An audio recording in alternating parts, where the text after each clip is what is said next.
The knock on the door came too fast, and Margaret Ashworth nearly dropped the tea tray in her hands. "He is here," said the maid, breathless from running up 2 flights of stairs. "The Duke, he is here now, not tomorrow, now." Margaret's face went pale, then hard, then calm, all in the space of 3 seconds. She set the tray down without a sound. "Where are the girls?" "Miss Cassandra is still in her dressing gown, ma'am. Miss Lillian is having her hair done." "And the other one?" The maid hesitated. Everyone in the house hesitated when asked about the other one. "In the garden, ma'am, with the account books." Margaret closed her eyes for a moment, as if praying for patience from a God who had stopped listening to her requests years ago. "Keep her there," she said. "Whatever happens, keep Marion in that garden." Downstairs, the front door opened, and a tall man in a traveling coat stepped into the entrance hall a full day earlier than anyone had planned for him. Julian Ashcombe was not supposed to be interesting to look at. Dukes were supposed to be soft from good food and slow from good living. But Julian moved like a man who rode his own horses and read his own letters and did not trust servants to tell him the truth about anything. He looked around the hall with the quiet attention of someone taking inventory, not admiring the wallpaper. "I apologize for the early arrival," he said to the butler, though his tone suggested he was not sorry at all. "The roads were kinder than expected." "Of course, Your Grace. If you will wait in the drawing-room, I will inform Mrs. Ashworth that." "No need to inform anyone of anything just yet," Julian said. "I would like to walk first. I have been in a carriage for 2 days and my legs have opinions about that." The butler, who had never in his life told a duke what he could or could not do, opened his mouth to suggest otherwise, and then closed it again. Julian walked out through the side door, past the kitchen garden, following the sound of a voice that was talking to no one at all. "No, no, that cannot be right," the voice was saying.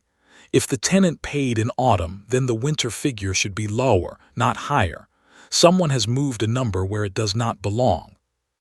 Julian stopped at the edge of the garden and looked at the woman sitting on an overturned crate with a ledger balanced on her knees and ink on 2 of her fingers. Her hair was pulled back in a simple knot that had already started to loosen. She wore a plain gray dress with no lace, no ribbon, nothing that announced her as anyone of importance. She looked, if he was honest, like someone's forgotten housekeeper. "Talking to the numbers rarely helps," he said. "In my experience, they never answer back." The woman looked up, startled, and nearly slid off the crate. "You are not supposed to be here," she said. "I have been told that twice already today, and I have only just arrived." "No, I mean," she stopped herself, closed the ledger and stood, brushing dust from her skirt. "This is not where guests are received. If you follow the path back, someone will show you to the house properly." "I know the way to the house. I came from it." He tilted his head slightly. "You seem very certain about numbers for someone sitting in a vegetable garden." She hesitated, weighing something in her mind, then decided honesty was faster than pretending. "The steward is getting older and his eyes are not what they were. I check his figures. It is not official. My mother does not know I do it, and I would ask that you not mention it, whoever you are." "Whoever I am," Julian repeated, amused. "Fair enough. I will keep your secret if you keep mine." "What secret is that?" "That I arrived a day early, because I wanted to see this house, before anyone had time to arrange it for me." Something shifted in her expression, a flicker of understanding, hidden almost as fast as it appeared. "Then I would go back to the house, sir, before anyone arranges you instead." He laughed, a short, real sound, not the polite laugh he gave at dinner parties. "What is your name?" "Marion," she said, then added, almost as an afterthought, "Ashworth." His eyebrows lifted slightly. "Ashworth, then you are not staff at all." "I am the 3rd daughter," she said, in the flat tone of someone stating a fact that had stopped hurting her only because she had said it so many times before. "The one who is not usually mentioned." Before he could answer, A voice called from the direction of the house, sharp and urgent. Marian, come inside at once." Margaret Ashworth was walking toward them at a pace that was almost running, her face arranged into a smile that did not reach her eyes. "Your Grace," she said, curtsying deeply. "Forgive me, I did not realize you had wandered this far. My daughter was not meant to trouble you with garden business." "She did not trouble me," Julian said. "She corrected an arithmetic error that has apparently gone unnoticed for a season. I found it rather impressive." Margaret's smile did not move, but something behind her eyes went very still, like a woman recalculating a plan that had just been knocked sideways. "Marian has a head for small tasks," she said. "Come, Your Grace, let me show you to the house properly, and you must meet my elder daughters. Cassandra plays the pianoforte beautifully, and Lillian has just returned from Bath with the loveliest stories." "I look forward to it," Julian said, though his eyes stayed on Marian a moment longer than was polite. "Miss Marian, I hope we will speak again." "I would not count on it," Marian said quietly, and turned back to her ledger before her mother could see her face. That evening, the dining room glowed with more candles than the household normally used in a week.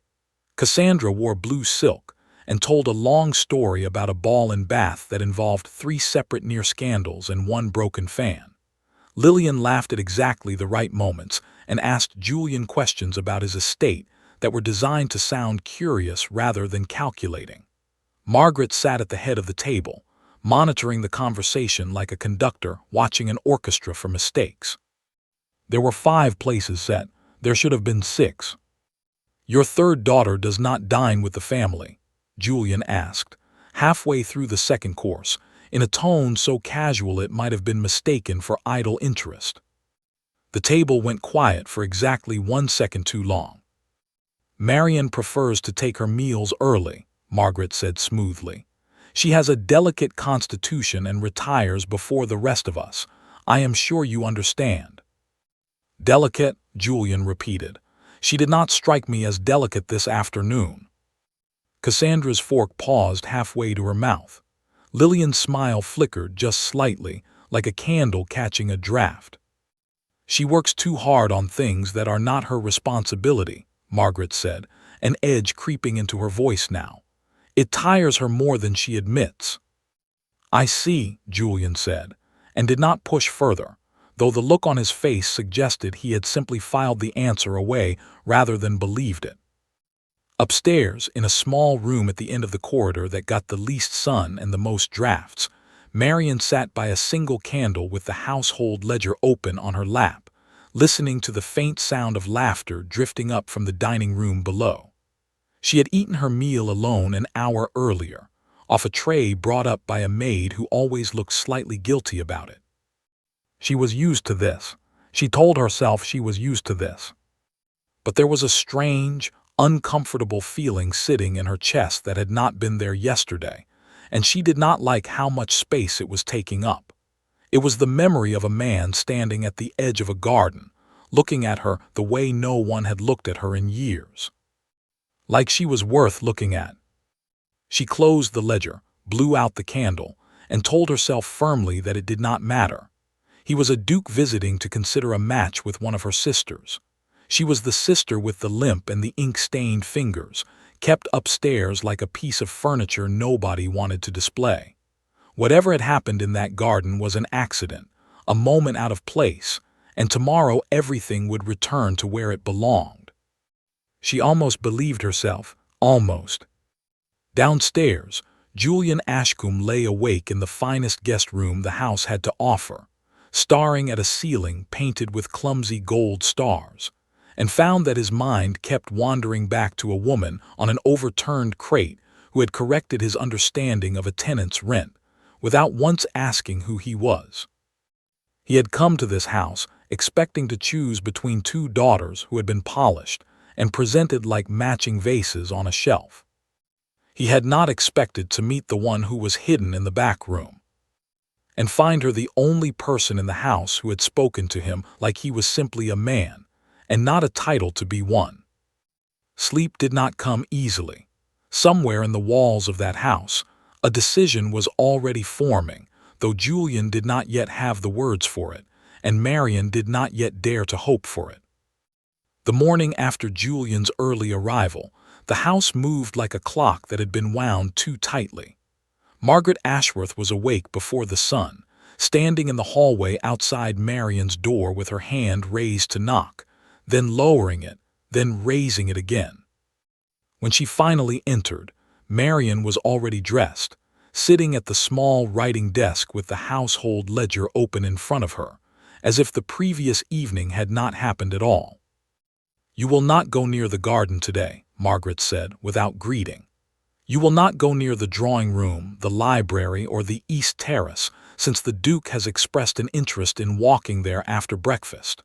You will take your meals in this room as you always do, and if anyone asks where you are, you have a headache." "I do not have a headache," Marian said, not looking up from the numbers in front of her. "You will have one by 10 o'clock, because I am telling you that you will." Marian set down her pen. "Mother, he already knows I exist. He asked about me at dinner. Hiding me now will only make it stranger."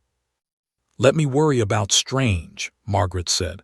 "You let me worry about everything as you always have, and everything will be fine." It was not a comforting sentence, and both women knew it. Downstairs, the performance began in earnest.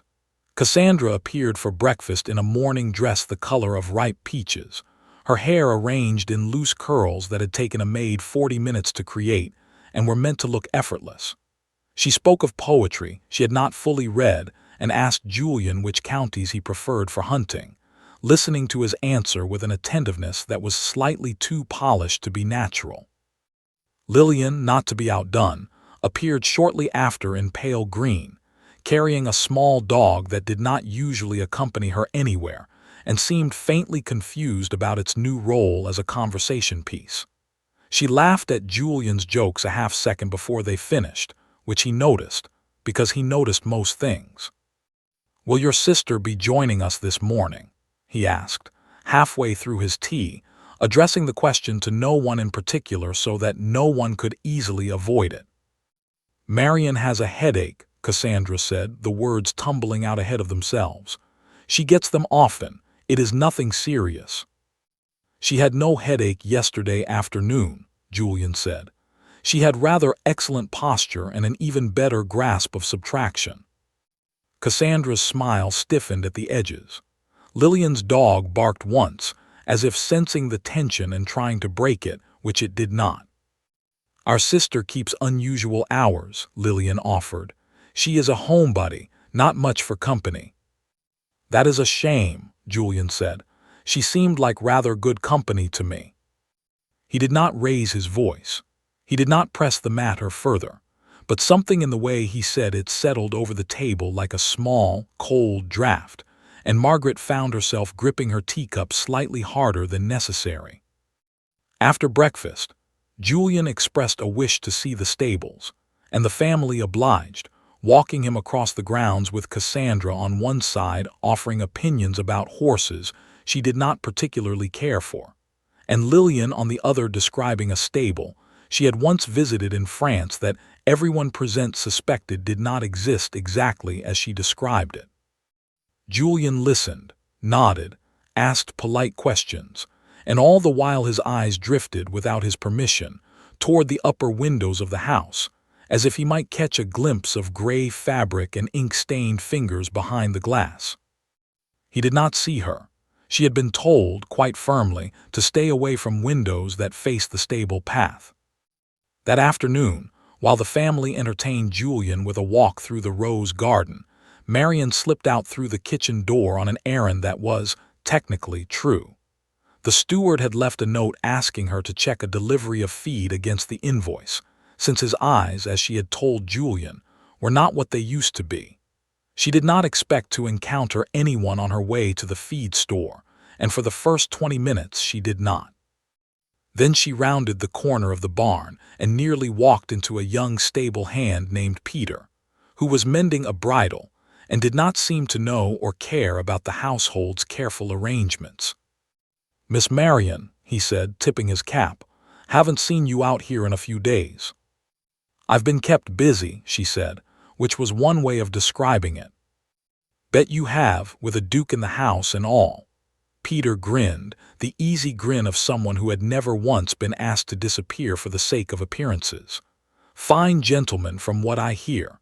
Asked after the stable boy who tends his horse this morning, wanted to know the fellow's name and thanked him proper. Not many lords do that." "Did he?" Marion said, trying to sound uninterested and not quite managing it. "Asked after you too, matter of fact." Peter did not seem to notice he was saying anything unusual. "Wanted to know if the young lady who does the account checking was about. Cook told him you'd taken a tray up to your room on account of feeling poorly. He didn't look like he believed a word of it, if you don't mind me saying." Marion felt her face grow warm, and she busied herself with the feed invoice to hide it. "I'm sure he has forgotten all about it by now." "Didn't look like a man who forgets things easily," Peter said, and went back to his bridle, whistling, entirely unaware that he had just handed a duke's growing suspicion one more piece of evidence. Julian, meanwhile, was doing exactly what Peter had suggested. He had grown quietly, methodically curious, the way he approached any problem that did not add up. Over the course of the walk through the rose garden, he asked Cassandra about her sister's health with polite concern, and received a vague answer about delicate nerves. He asked Lillian the same, and received an almost identical vague answer, delivered in almost the same words, which told him more than either sister intended. People who told the truth rarely used the same rehearsed phrase twice. That evening, dinner proceeded much as the night before. 5 places at the table, one conspicuously absent. Julian ate his soup, complimented the cook, and waited until the second course to ask his question. "I understand your sister does the household accounts," he said to Cassandra, in a tone so light it barely seemed like a question at all. Cassandra's spoon paused midair. "I am not sure where you heard that." "From one of your stable hands, who spoke rather warmly of her," Julian said. "He seemed to think she was quite clever." "He exaggerates," Margaret cut in smoothly. "Marion helps occasionally, as any dutiful daughter might, but the real work is done by our steward." "Your steward, who I am told has failing eyesight," Julian said, still pleasant, still calm, though something sharper had crept beneath the surface of his voice now. "And yet the figures I glimpsed yesterday were remarkably tidy. Someone with excellent eyesight must be responsible for that tidiness." No one at the table answered. Lillian's dog, sensing the mood again, let out a low whine and settled under her chair. "I find it curious," Julian went on, setting down his spoon, "that a young woman capable of managing a household's finances is kept from her family's dinner table on the pretense of headaches that do not seem to exist. I have traveled a fair distance, and I would like to understand why." Margaret's composure, which had held admirably for 2 days, finally cracked at the seams. "Your Grace, I assure you there is no mystery here. Marion simply is not suited to company. She has a limp from an illness in childhood, and she has never been comfortable putting herself forward in society. We have only ever tried to spare her the difficulty." There it was. The truth, or a version close enough to it, spoken aloud for the first time in front of a stranger. Julian was quiet for a moment.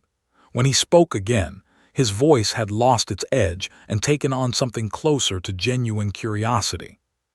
"A limp," he said, "that is the entire reason." "It is complicated," Margaret said, though her voice had gone thin.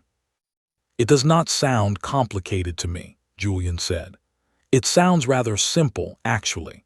You have decided a limp makes her unsuitable for a dinner table, and I have decided that a mind sharp enough to correct a steward's arithmetic is exactly the kind of company I traveled 2 days to find. I am struggling to see where the difficulty lies." Cassandra stared at her plate. Lillian stared at her dog. Margaret stared at Julian with an expression somewhere between panic and disbelief, as though the polite fiction she had built so carefully over 2 days had just been picked apart in front of her with a few simple sentences. "If it would not trouble the household too greatly," Julian said, rising from his chair, "I would like to see Miss Marian tomorrow, at breakfast, at the table, with the rest of her family." He did not wait for an answer. He excused himself for the evening, thanked the cook again on his way out, and left a dining room full of silence behind him.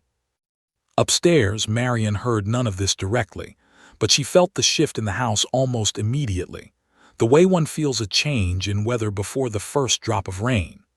A maid came to her door not long after, wide-eyed, whispering that the Duke had asked for her by name at the dinner table in front of everyone, and that her mother's face had gone the color of old paper. Marian sat very still for a long moment after the maid left, her hand resting on the closed ledger in her lap. For years she had learned to expect nothing, because expecting nothing meant nothing could be taken away from her. But something in her chest, stubborn and unfamiliar, refused to settle back into its usual quiet place. Somewhere below her, a Duke had looked past a limp and a rumor of illness and asked plainly for her. She did not know yet what that would cost her, or what it might give her. But she knew, lying awake long after the candle burned down, that tomorrow morning she would be expected at the table, and for the first time in longer than she could remember, she was not entirely sure how to be afraid of that. Morning came with a strange kind of quiet, the sort that settles over a house after an argument no one wants to admit happened. Marian woke early, dressed slowly, and stood in front of the small mirror in her room longer than she usually allowed herself. She did not own a gown suited for entertaining a duke. She owned practical dresses, made for sitting at a desk with a ledger, not for sitting at a table where every word would be measured. She chose the plainest one anyway. If she was going to be looked at, she decided, she would rather be looked at honestly than dressed up like a poor copy of her sisters.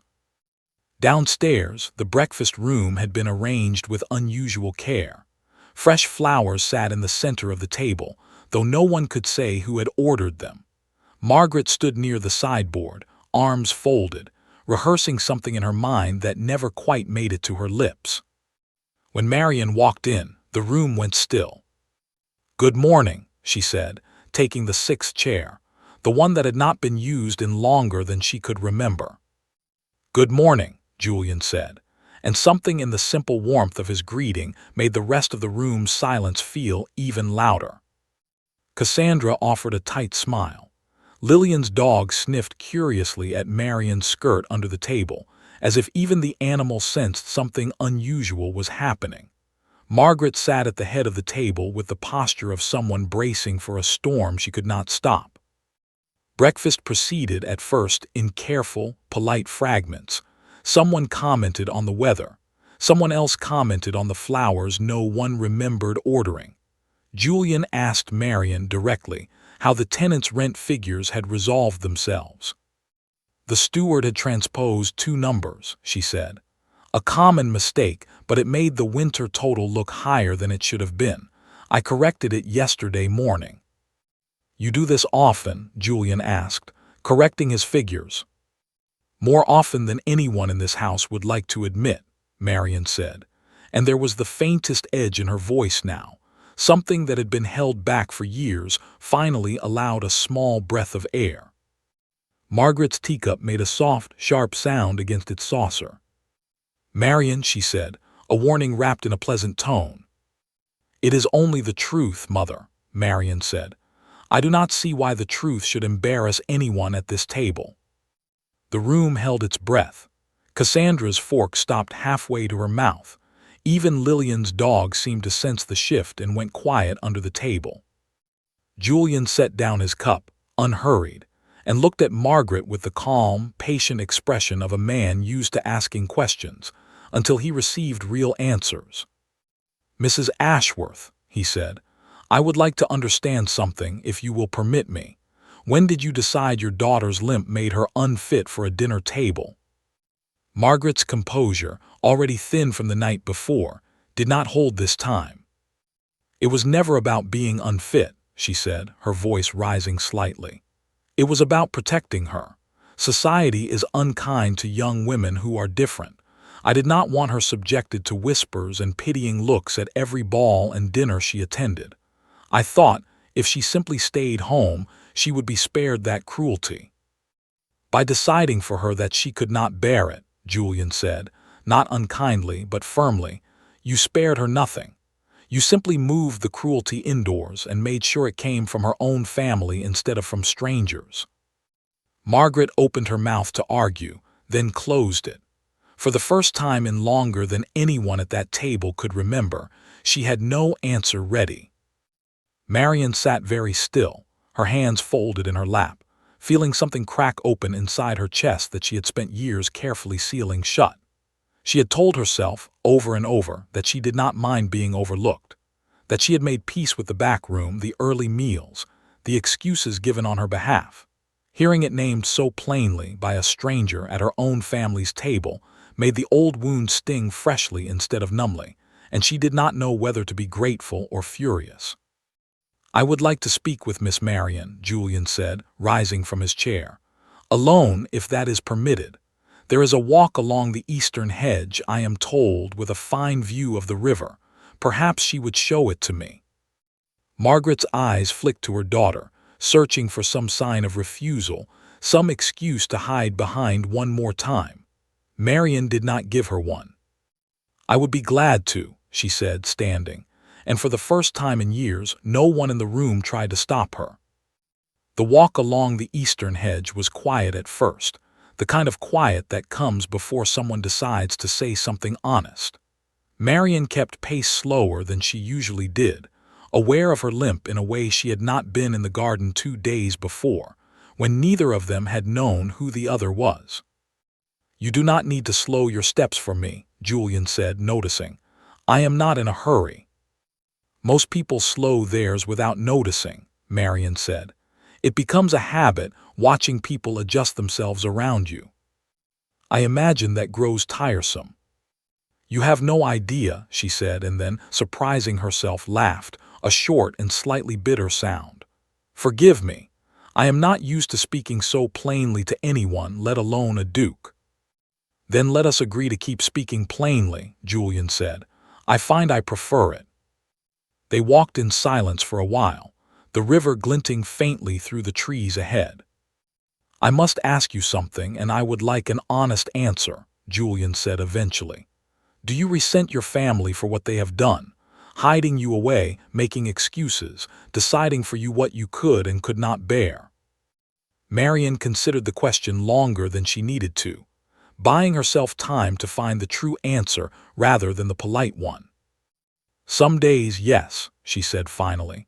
Most days, I have simply grown used to it, which I think may be worse than resentment. Resentment at least means you still expect something better. I stopped expecting anything a long time ago. And now? She looked at him, really looked, for the first time since they had left the breakfast table. Now I am not sure what to expect, she admitted.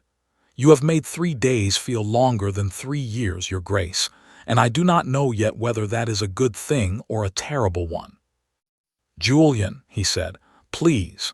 If we are speaking plainly, we might as well use the names we were given at birth. Julian, she repeated, testing the shape of it. Why did you ask for me? At breakfast, in front of everyone. You could have simply chosen one of my sisters and spared this house a great deal of discomfort. Because I did not travel 2 days to marry a performance, Julian said. Your sisters are pleasant, accomplished, and entirely rehearsed. Every word they have spoken to me since I arrived has been chosen for effect. You, meeting me in a garden with ink on your fingers, spoke to me like I was simply a person standing in your way. I have not stopped thinking about it since. Marian's throat tightened, and she looked away toward the river, so he would not see how much the words had affected her. You should be careful, she said quietly. Choosing the overlooked sister makes for an interesting story, but it also makes for a difficult one. My mother will not easily forgive being exposed the way she was this morning. My sisters will not easily forgive being set aside, and I do not know how to be looked at the way you are looking at me right now. I have spent years learning how to not be seen." "Then perhaps," Julian said, "we can spend the coming months learning the opposite together." They stood at the edge of the hedge, the river moving quietly below them, neither one quite ready to call what was happening by its true name, though both of them, in their own private way, already knew.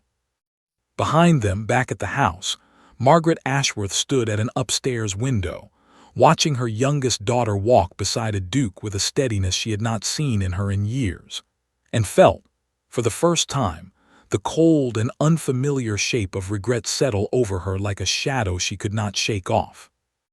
The days that followed changed the rhythm of the house in ways no one could ignore, least of all Margaret. Marian began appearing at every meal. She sat in the chair that had been empty for years, and slowly, awkwardly, the household adjusted around her presence instead of her absence. The maid stopped bringing trays to her room. The cook began asking her opinion on the evening menu, since she was the only one who ever noticed when a dish had been improved. Even the steward, whose eyesight truly was failing, began openly thanking her for catching his mistakes instead of pretending she had nothing to do with it.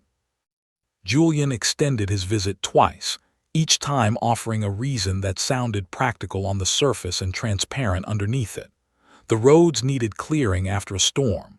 A letter from his estate required a delayed reply. His horse needed rest before another long journey. No one in the house believed the excuses, and no one, except perhaps Margaret, minded very much.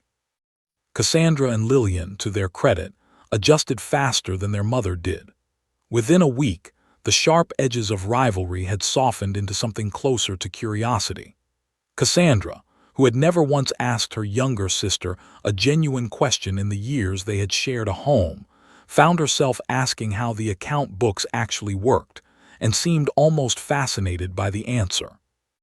Lillian, who had spent most of her life competing for attention she assumed was limited, began to realize that Julian's interest in Marian did not diminish her own worth, only redirected a specific kind of attention that had never truly belonged to her in the first place.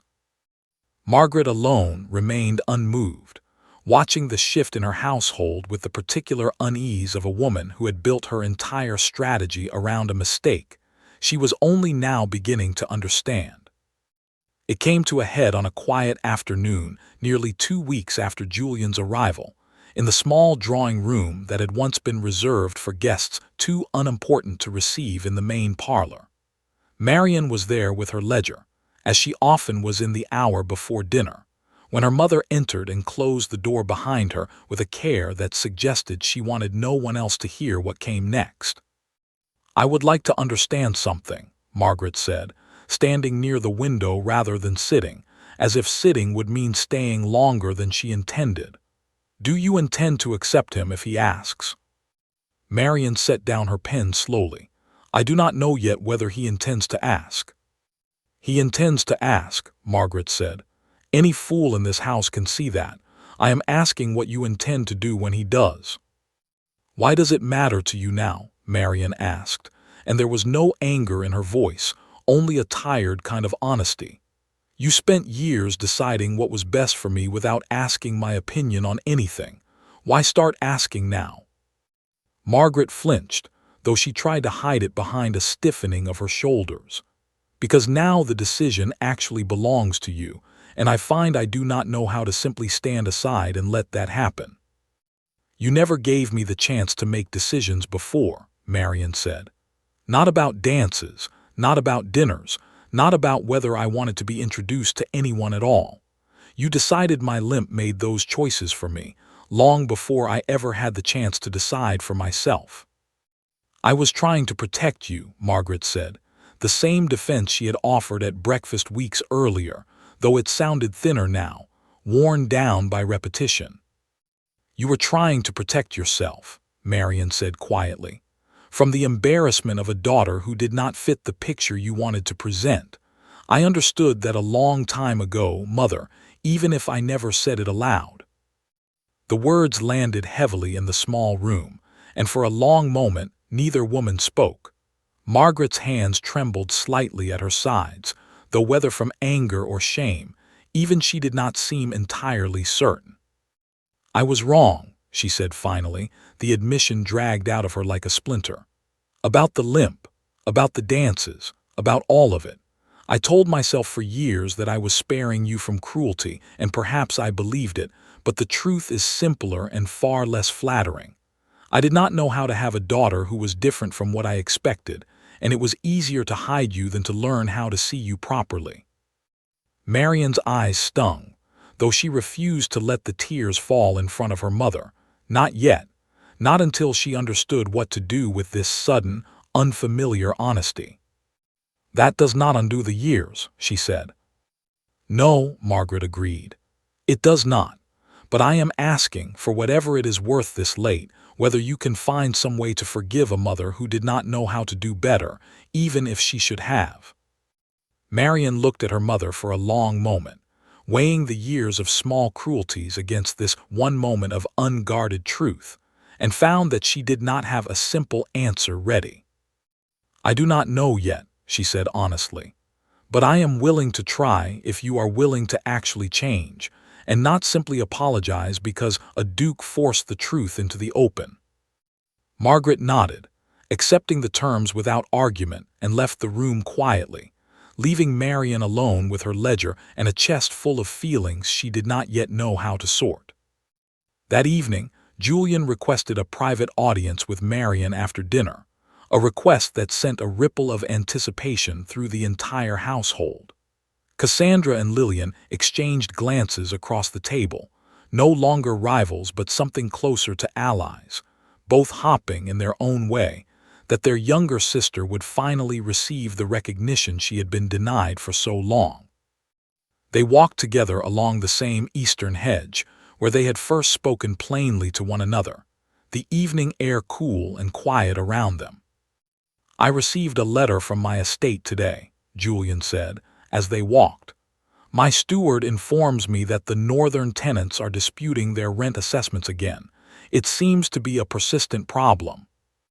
"Transposed numbers, likely," Marian said. "It is a common mistake when the books are kept by someone in a hurry or someone whose eyes are tired." "That was rather my thought as well," Julian said, "which is part of why I wish to speak with you tonight. I find myself in need of someone with a sharp mind for figures, someone who does not simply nod along with whatever the steward reports, but actually checks the truth of it." Marian slowed her steps, uncertain where this was leading. "You are asking me to correct your steward's arithmetic from a distance." "I am asking something rather larger than that," Julian said, stopping beneath the old oak tree at the end of the hedge, the same spot where they had stood 2 weeks earlier. "I am asking you to come and manage those figures yourself, not as a favor, not as a secret, hidden task done quietly while everyone assumes someone else deserves the credit. As my wife, with your name on the ledgers and your judgment trusted openly by everyone on the estate." Marian's breath caught. "You are asking me to marry you." "I am," Julian said, "though I confess I have made rather a poor job of building up to it properly. I am told there is usually a speech involved, something about moonlight and devotion, and I find I have skipped straight to the practical matter of account books instead." A laugh escaped her before she could stop it, startled and genuine. "That is, without question, the strangest proposal I have ever heard." "Is it a poor one?" Julian asked, a flicker of real uncertainty crossing his face for the first time since she had met him. "No," Marian said, her voice softening. "It might be the only kind of proposal I would have believed, if you had spoken of moonlight and devotion. I think I would have suspected you were simply performing, the way my sisters performed for you these past 2 weeks. But asking me to manage your northern tenants' rent disputes, that feels honest. That feels like you actually see what I am, rather than what I am supposed to represent." "Then is that a yes?" Julian asked. Marian looked at him for a long moment, the evening light fading gently around them, and felt, for the first time in longer than she could remember, that the future in front of her was something she wanted, rather than something she had simply learned to expect nothing from. Yes, she said, on one condition. Name it. That I am never again seated at the far end of any table in any house for any reason, Marion said. I have spent enough years there to last a lifetime. You will sit wherever you please, Julian said, for the rest of your life starting tonight. He took her hand, careful and steady, and for the first time in years, Marion did not feel the need to adjust her steps, her posture, or her presence to make herself smaller for someone else's comfort. News of the engagement spread through the house before breakfast the following morning, carried first by an excited maid and then confirmed by Julian himself over a meal that felt, for the first time since his arrival, entirely unguarded. Cassandra embraced her sister with a warmth that surprised them both. Lillian's dog, sensing the shift in mood, wagged its tail so enthusiastically it nearly knocked over a chair. Margaret sat quietly at the head of the table, watching her youngest daughter accept congratulations she had spent years being denied, and felt the strange, uncomfortable mixture of pride and regret that comes from watching someone succeed in spite of you, rather than because of you. In the weeks that followed, preparations began for a wedding that would take place at Julian's own estate, a decision Marion insisted upon, wanting to begin her new life in a place that had never once decided she was unworthy of a seat at its table. Cassandra and Lillian were invited, and both accepted eagerly, their earlier rivalry replaced by something closer to genuine affection for the sister they had spent years overlooking without quite realizing the cost of it. Margaret, too, was invited, though the invitation came with a quiet, unspoken understanding that trust would need to be rebuilt slowly, one honest conversation at a time, rather than assumed simply because the wedding had gone forward. On the morning of the ceremony, Marion stood in front of a mirror in a gown chosen entirely by herself, simple and elegant, with no attempt to hide the limp that had once been used as a reason to keep her from every dance, every dinner, every moment of being seen. She looked at her reflection and felt, for the first time in her life, that she recognized the woman looking back at her. Julian met her at the front of a small chapel filled with people who had once decided she did not belong among them, and who now watched with something close to wonder as she walked toward the life she had been told, for years, she was not suited to receive. The ceremony was simple, the vows plain and unhurried, much like the conversations that had brought them there. When Julian finally slipped the ring onto her finger, he did not speak of moonlight or devotion, staying true to the honest, unpolished way they had found each other in the first place. I promise, he said quietly, that you will always have a seat at my table and a voice in every decision made at it. I promise, Marion answered, to correct your arithmetic for the rest of our lives, whether you ask me to or not. Laughter rippled through the small gathering, warm and unguarded, and somewhere near the back of the chapel, Margaret Ashworth wiped her eyes with a handkerchief she had not expected to need, watching her overlooked daughter become the one thing no one in the family had ever imagined she would be. Chosen, openly, honestly, and completely, above everyone else who had once stood in her place. In the months that followed, Marion settled into her new home with a quiet confidence that surprised even her. She reviewed the estate's ledgers within her first week, and within a month, the disputes among the northern tenants had quieted, resolved not through charm or performance, but through simple, careful attention that no one before her had bothered to offer. The staff, who had expected a duchess concerned only with fashion and social calendars, found instead a woman who knew every tenant's name, every figure in every column, and treated each of them with the same steady respect she had once wished someone would offer her.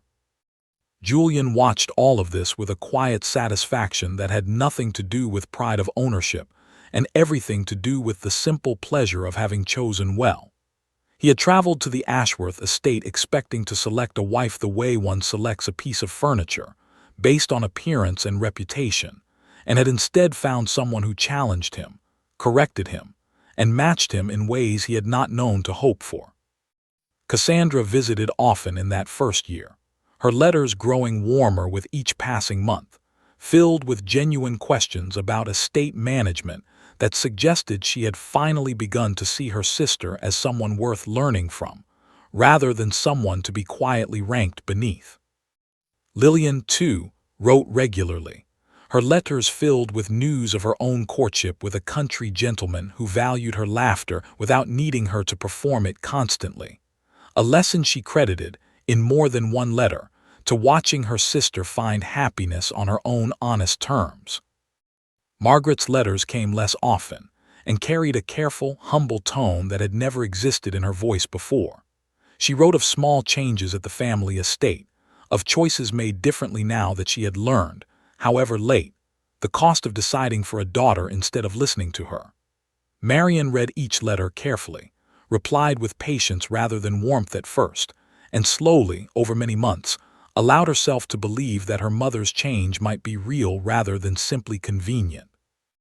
On a quiet evening nearly a year after her wedding, Marian sat at the desk in her own study, a room Julian had insisted be built specifically for her, with windows that faced the eastern hedge where they had first spoken honestly to one another.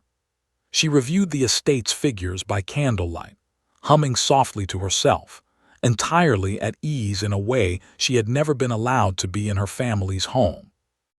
Julian entered quietly, watching her for a moment before she noticed him. "You look content," he said. "I am content," she said, setting down her pen. "It is a strange feeling after so many years of expecting nothing. I still catch myself waiting for it to be taken away." "It will not be," Julian said, crossing the room to stand beside her. "Not by me, and not by anyone else who steps foot in this house." Marian smiled, a small, steady smile that no longer needed anyone's permission to exist. "Then I suppose," she said, "I shall simply have to get used to being seen." Outside, the evening settled gently over the estate, quiet and unhurried, much like the life she had built for herself. One honest conversation at a time, far from the back rooms and empty chairs that had once tried to convince her she belonged nowhere at all. There was, however, one difficulty Marian had not anticipated when she agreed to marry a duke, and it arrived not from Julian, nor from his estate, but from the wider circle of society that had always existed just beyond the walls of her family's house, watching, judging, and now, without warning, curious about her.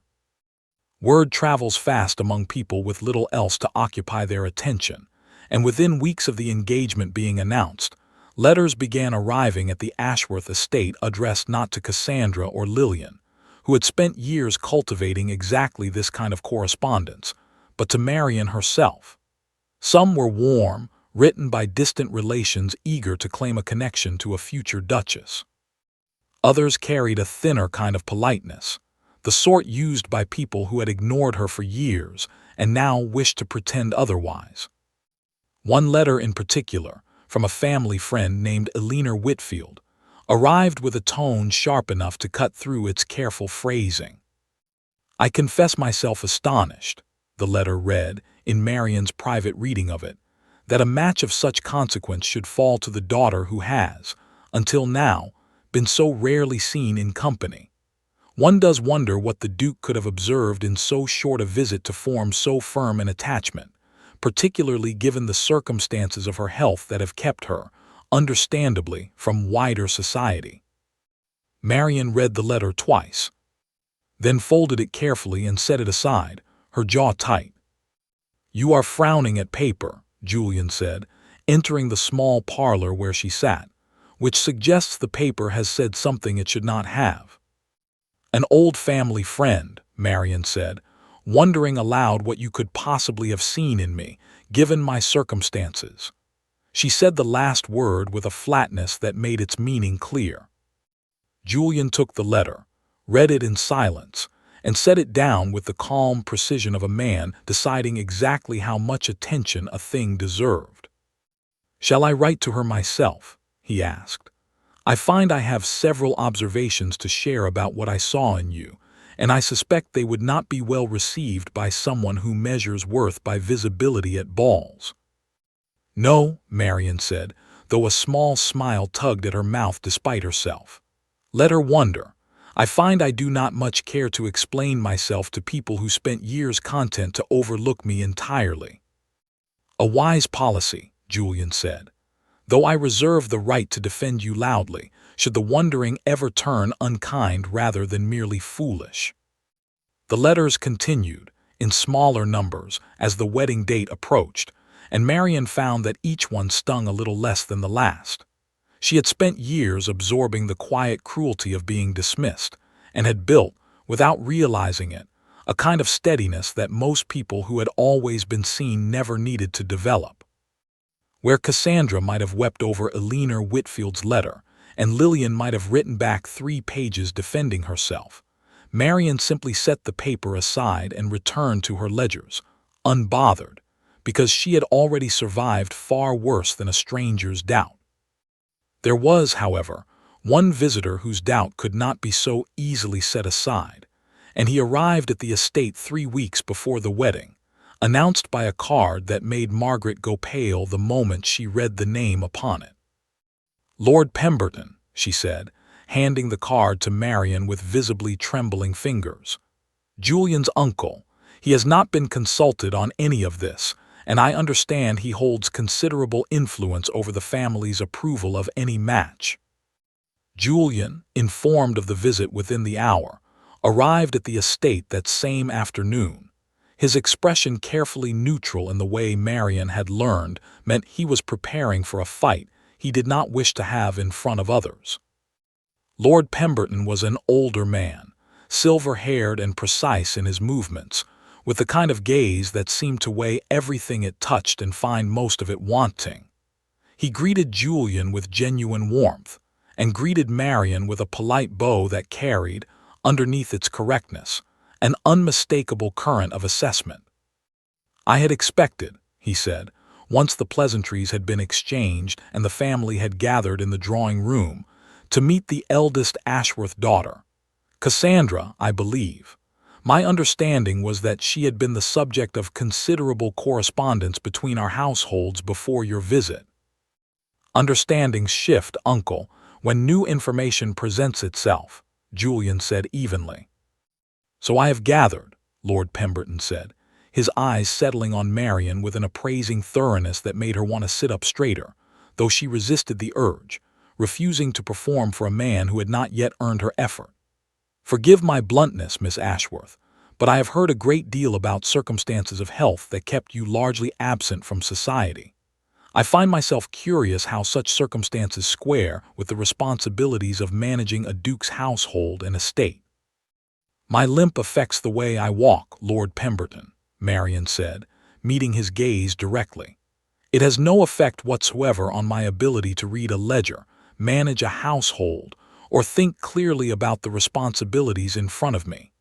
I would be glad to discuss the specifics of estate management with you, if you have concerns about my competence rather than my legs." A silence followed, the kind that could have gone either direction, and Margaret's hand tightened on the arm of her chair, bracing for disaster. Then, unexpectedly, Lord Pemberton laughed, a short, genuine sound that seemed to surprise even himself. "Well," he said, "that is rather more directness than I am accustomed to receiving from young ladies presented for my approval. Most simply blush and defer to whatever opinion I offer." "I have spent a great many years being decided for by other people, Lord Pemberton," Marian said. "I find I have very little patience left for it." "Good," Lord Pemberton said, to the visible relief of everyone else in the room. "A duke's wife who defers to every opinion offered to her is of little use to anyone. I have watched 3 generations of this family marry women who could do nothing but smile prettily and agree with whatever was said to them, and I confess I had begun to despair of ever meeting one who could actually hold her own in a serious conversation." He turned to Julian. "You have chosen well, nephew, though I suspect you already knew that before I arrived to confirm it." "I did," Julian said, "though I will admit your approval is a welcome addition." Lord Pemberton stayed for dinner, and by the end of the evening had extracted from Marian a full accounting of the northern tenant disputes, offering 2 suggestions of his own that she found genuinely useful, and promising, before he left the following morning, to write to several relations who had apparently been circulating unkind rumors about the match. "They will hear from me directly," he said, "and I suspect they will find their opinions rather less fashionable once I have finished with them." With Lord Pemberton's approval secured, the last remaining resistance to the marriage fell away, and the final weeks before the wedding passed in a flurry of preparation that Marian found, to her own surprise, genuinely enjoyable rather than exhausting. She oversaw the household accounts for the wedding breakfast herself, catching an error in the caterer's estimate that would have cost the family a considerable sum, and earning a look of genuine respect from the housekeeper who had initially assumed the future Duchess would want nothing to do with such practical matters. Cassandra, in those final weeks, asked to learn the basics of managing household ledgers herself, admitting one evening over tea that she had spent so many years competing for attention that she had never once developed a skill that belonged entirely to her, separate from how she looked or who admired her. "I do not wish to become you," she said, a little awkwardly, as Marian showed her how to balance a simple column of figures. "But I find I would like to have something of my own, the way you always have, even when no one was watching." "You do not need to become anyone but yourself," Marian said. "But I am glad to teach you if it is something you truly want, rather than something you think you should want." "I think I truly want it," Cassandra said, and meant it. Lillian, for her part, found her own quiet victory during those final weeks, receiving a letter from the country gentleman she had mentioned only briefly before, a man named Henry Whitmore who had apparently taken note of her genuine laughter during a chance meeting at a neighboring estate, rather than the practiced version she usually offered to impress.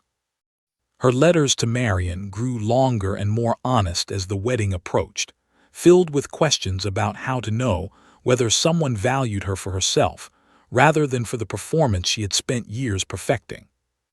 "I do not know that I have good advice," Marian wrote back. "I only know that Julian noticed me at my least polished, ink-stained and talking to numbers in a garden, and that turned out to matter more than anything I could have arranged deliberately. Perhaps the same will be true for you."